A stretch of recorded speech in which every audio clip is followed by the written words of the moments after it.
The phone rang just as I was washing the dinner plates. I remember the sound sharp, jarring, slicing through the silence of my lonely kitchen. Daniel hadn't come home again. For weeks now, he'd been working late. His phone always conveniently dying right when I called. "Mrs. Harris." The voice on the other end trembled. "This is St. Mary's Hospital. Your husband's been in an accident. He's in the ICU. Please come quickly." The world around me blurred. My hands went cold. The plate I was holding slipped and shattered on the floor. For a moment, I couldn't breathe. My heart hammered so fast it hurt. Despite everything, the arguments, the distance, the quiet dinners alone, I still loved him. I still needed him. I grabbed my coat and keys, barely locking the door before running into the pouring rain. My breath came out in gasps as I drove through the storm. Headlights blurred through my tears. Every second felt like a lifetime. I kept whispering, "Please, Daniel, hold on, just hold on." When I reached St. Mary's, the antiseptic smell hit me like a wall. The sterile white corridors, the echo of hurried footsteps, the quiet hum of machines, it all felt unreal. My heels clicked on the tiles as I ran to the reception desk. "Daniel Harris," I gasped. "My husband, he was brought in. Where is he?" The nurse at the desk looked at me strangely, her eyes flicking toward the ICU door, then back to me. Her lips parted as if to speak, but she hesitated. "You're Mrs. Harris?" She finally asked softly. "Yes." I panted. "Please tell me, is he alive?" "He is," she said quickly. "But before you go in, I need you to do something." She glanced nervously over her shoulder, lowering her voice. "Please just hide behind that curtain for a moment." I blinked, confused. "Hide? Why?" She shook her head. "Please, trust me, just wait." Something in her tone, an urgency mixed with pity, made my stomach twist. My legs moved before my mind caught up. I stepped behind the pale blue curtain that separated the hallway from the ICU glass door. My heart pounded so loud I thought it might echo through the hospital. Through a narrow opening in the curtain, I could see Daniel's room. He lay pale against the sheets, tubes running from his arms, oxygen mask fogging with every shallow breath. My chest ached at the sight. I wanted to run to him to hold his hand, but then I saw her. A woman was sitting beside his bed, her back to me, her hand gently brushing his hair. She leaned forward and whispered something against his ear. Daniel's fingers weakly closed around hers. For a moment I couldn't move. The voice that came from her, soft, trembling, wasn't mine. And when I finally saw her face, my world stopped. It was Clara, his secretary, the same woman who had once called me Mrs. Harris, with that polite little smile. The same woman who sent him late, night texts labeled as urgent office matters. And there she was now, weeping at his bedside as if she were his wife. The nurse behind me murmured, "I didn't want you to walk in on that." My breath hitched. My hands trembled so violently I had to clutch the curtain to steady myself. My heart was breaking in silence, but my eyes saw everything. Daniel's fingers caressed hers again, his lips moving beneath the oxygen mask. I couldn't hear what he said, but I didn't need to. The tenderness in his gesture told me the truth. The man I had rushed through a storm to save had already betrayed me long before the accident. For a long moment, I couldn't move. I stood frozen behind that thin curtain, the scent of antiseptic mingling with Clara's perfume, sweet jasmine, the same one Daniel once gifted me on our 10th anniversary. The irony burned through my chest. Clara's voice trembled softly as she leaned closer to him. "Please, Daniel, don't leave me. You promised you'd tell her. You said we'd start over." My knees nearly gave way. Each word felt like a blade twisting inside me. My fingers clenched the curtain so tightly that my knuckles turned white.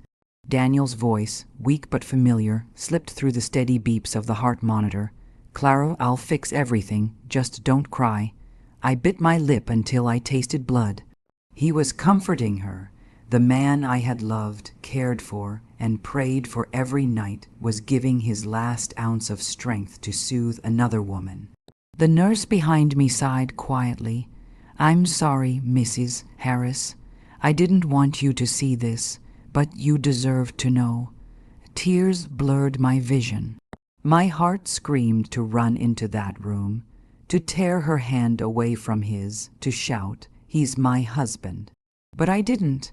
Something stronger held me back, pride, maybe, or the cold realization that my love meant nothing to him anymore. When Clara finally stood up to leave, she brushed her lips against his forehead. "I'll come tomorrow," she whispered, brushing away tears that looked far too genuine. Then she slipped her purse over her shoulder and walked out, past me, without even realizing I was there. I stood still until her heels faded down the corridor. Then, slowly, I stepped toward Daniel's room. My reflection in the ICU glass startled me, pale face, red eyes, trembling lips. I barely recognized myself. I entered the room quietly. Daniel's head turned toward me, his eyelids fluttering. "Emma," he croaked, feigning surprise.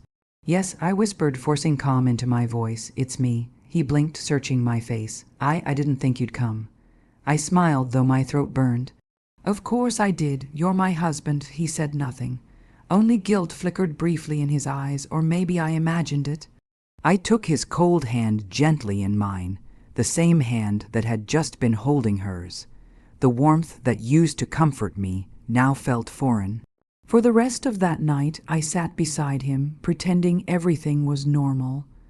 I spoke softly, brushed his hair back, adjusted his blanket. But inside, my heart was shattering into pieces too small to ever fit back together. Every beat of the heart monitor reminded me the man lying there was not the one I'd married. Somewhere between those long work nights and secret smiles, I had lost him. And as I watched him drift to sleep, I realized something painful yet clear. Love wasn't what was dying in that hospital bed. It was my illusion. The following days passed in a blur of beeping monitors, whispered hospital rounds, and sleepless nights. I stayed by Daniel's side, playing the role of the devoted wife he expected, bringing him soup, reading him the news, smiling when he thanked me with hollow eyes. But behind that smile, my heart had turned to glass, fragile, sharp, and dangerous. Clara visited often, under the pretense of checking on work matters. She would bring flowers, fruit baskets, and that same nauseatingly sweet perfume. Each time she entered, Daniel's face lit up, his voice softening in ways it never did for me anymore. And each time I stood quietly, watching the betrayal play out like a cruel theater I couldn't escape.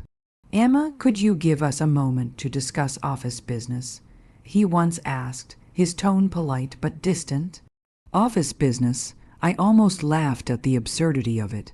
Instead, I nodded, of course. I said, my lips curling into the faintest smile. The kind a woman wears when she knows more than anyone realizes. When I stepped out of the room, the nurse, the same one who'd warned me that first night, met my gaze knowingly. "You don't deserve this," she whispered. "I know," I replied softly, "but I'm not done yet." That night, when I went home alone, I finally opened Daniel's laptop, the one he'd left behind in his office bag. His passwords hadn't changed. He never thought I'd look. Within minutes, I had everything. Emails filled with declarations of love, hotel confirmations, and photos from business trips that clearly weren't about business. I read every word, every lie, every excuse I'd once believed. My tears dried into resolve. For weeks, I gathered everything: screenshots, messages, receipts, evidence of betrayal, carefully filed and labeled. I wasn't doing it for revenge anymore. I was doing it for closure, for my freedom. When Daniel was discharged from the hospital, I helped him walk, fed him his medicine, and smiled as though my heart was still his. He believed the act completely. That was the irony. He had lied to me for months, but now he was the one being deceived. "Emma," he said one evening, his hand covering mine, "I don't know what I'd do without you." I smiled sweetly. "You'd probably call Clara." He froze for a second, searching my face for a hint of meaning, but I gave him none. Just that calm, gentle look he thought was love. Inside, I had already made my decision. A week later, I arranged a meeting at his office, claiming it was to finalize papers for a new mortgage. When he arrived, dressed neatly and confident again, I was waiting, not alone. Sitting across the table was Mr.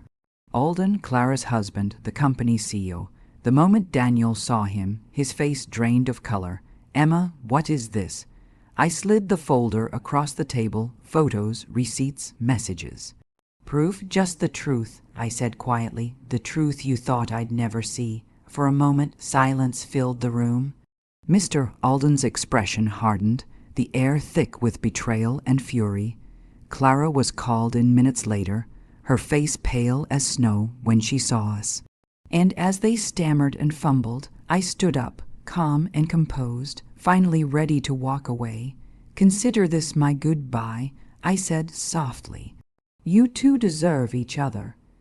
And for the first time in years, Daniel had no words. 6 months passed. The chaos that once consumed my life had faded into silence. The divorce was final, the papers signed, the assets divided. I didn't fight for much, just my freedom, my dignity, and my name. Daniel tried to reach out, leaving voicemails filled with regret and half-hearted apologies, but I never called back. Some words don't deserve a reply. I moved out of the house we once shared, the one filled with his lies and her perfume, and bought a small cottage near the sea. It was old, quiet, and perfect. Mornings smelled of salt and sunlight. Evenings were painted in gold and lavender. For the first time in years, I breathed without feeling like I owed someone my air. Then one afternoon, a call came from St. Mary's Hospital again. My chest tightened at the sound of that name. But this time, it wasn't Daniel. It was Clara. She'd been admitted for exhaustion and anxiety after her own marriage crumbled. Mr. Alden had filed for divorce, taking everything she'd built her comfort around. They said she barely spoke to anyone, that she sat staring out the window, lost. I don't know what drew me there that day, curiosity, closure, or maybe pity. The same nurse from before recognized me instantly. "Mrs. Harris," she said gently, "room 204, but you don't have to go in." "I know," I murmured. "I just need to see." Through the small glass window, I saw Clara lying in bed, pale and fragile, her eyes hollow. Her hair was messy, her face streaked with quiet tears. She looked nothing like the confident woman who once whispered love to my husband. She looked human, broken. For a long while, I just stood there watching her. A part of me thought I'd feel satisfaction, that rush of victory you imagine when those who hurt you finally fall. But instead, I felt something unexpected. Peace, not triumph, not revenge, just peace. Because I had moved on, something she hadn't learned to do. I whispered softly through the glass, "You got what you wanted and lost what mattered." Then I turned away. That evening, I sat by the sea as the sun dipped into the horizon. The waves whispered softly against the shore, like a lullaby for the soul. I thought about that night in the ICU, how I'd hidden behind a curtain, heart shattered, watching my husband's betrayal unfold. If someone had told me then that pain would one day become my strength, I wouldn't have believed it. But it did. I found myself in the ruins they left behind. Sometimes the nurse visits me here. We share tea and laughter. She always says, "You're stronger than you think, Emma." And I smile, because now I know it's true. I look at the horizon, the sun melting into the water, and whisper to the wind, "Thank you, Daniel, for teaching me how to love myself enough to let you go." The tide washes over my feet, warm and gentle. This time it doesn't hurt anymore.